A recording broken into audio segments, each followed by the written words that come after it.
Una de las estructuras más utilizadas en la programación son las listas. Y, por ejemplo, en Python, eh, de esta forma es bastante fácil crear una lista, es muy cómodo usarlas y posteriormente creadas es posible agrandar estas listas. Por ejemplo, se puede agregar el elemento 6. Sin embargo, estas listas no son tan fáciles de implementar como uno pensaría al principio. La forma más básica de una lista es conocida como arreglos y, al igual que una lista, consiste en una secuencia de números, pero a diferencia de las listas como uno normalmente conoce, estas tienen un tamaño fijo. Y esto es producto de la limitación de la forma en que funciona la memoria del computador, donde al crear un arreglo se reserva un espacio de memoria y es complicado después agrandar ese mismo espacio manteniendo los elementos de este arreglo contiguos. Y la gran ventaja que tiene es que es muy rápido acceder a cada uno de sus elementos.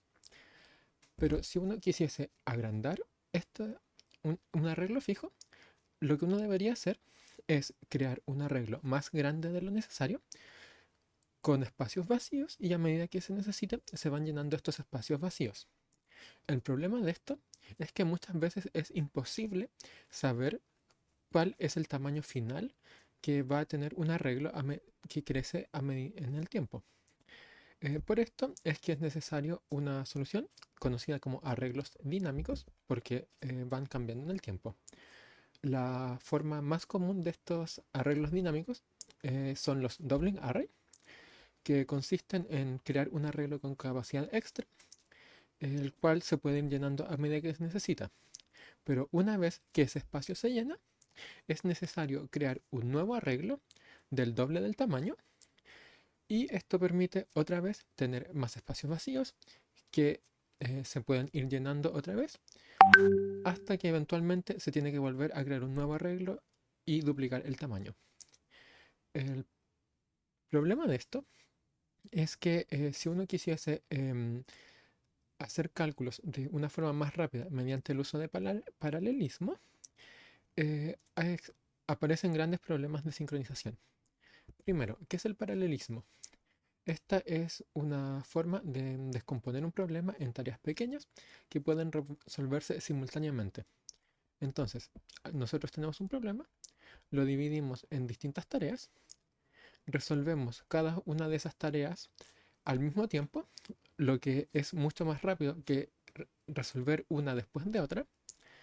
Después unimos los resultados de esas distintas tareas y obtenemos una solución en un tiempo mucho menor al que nos habría llevado de otra forma.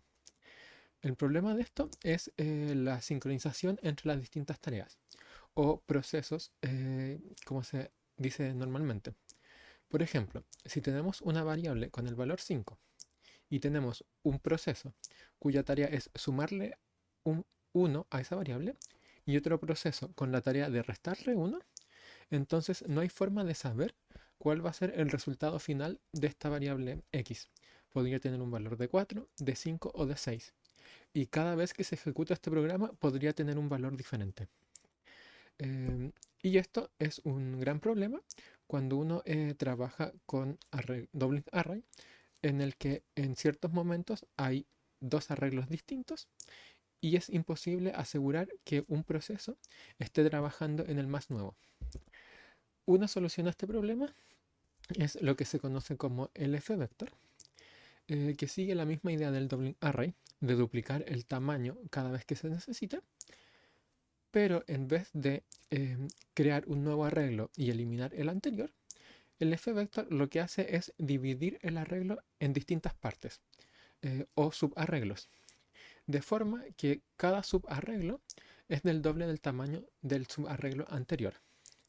De esta forma, permite tener una estructura que representa lo mismo que un arreglo contiguo, pero que siempre es una sola estructura. No es necesario crear una nueva y eliminar la anterior, sino que es posible ir creando los distintos subarreglos a medida que se necesiten. Esto tiene un pequeño problema, que ya no trabaja con elementos contiguos, porque esta estructura divide el arreglo en distintas partes, Sin embargo, al usar siempre tamaños que sean potencias de 2, permite de todas formas acceder de una forma muy rápida a los distintos elementos que se encuentran en las distintas subdivisiones de este arreglo. Muchas gracias por su atención.